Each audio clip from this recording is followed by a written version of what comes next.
Snowboardista v tomto momente ešte netuší, čo ho čaká, odrazu sa ale pod ním masa snehu otrhne a on sa rúti medzi skaly.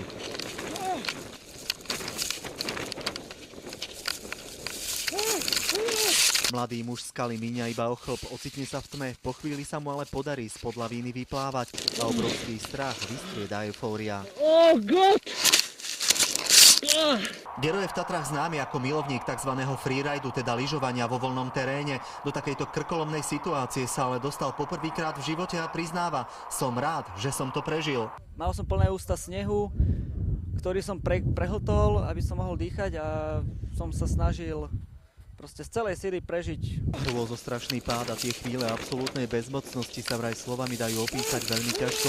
Veľká rýchlosť lavíny a skaly pred sebou ho vytesili najviac. Som si premietal v hlave to, že čo sa mi môže, jak to dopadne vôbec, či ma nájdu. Som sa snažil mať ruky proste nad hlavou. Spolu s Gerom vo voľnom teréne lyžovali aj jeho kamaráti, týmu okamžite prišli na pomoc. Je síce celý doutieraný, no nemá žiadnu zlomeninu.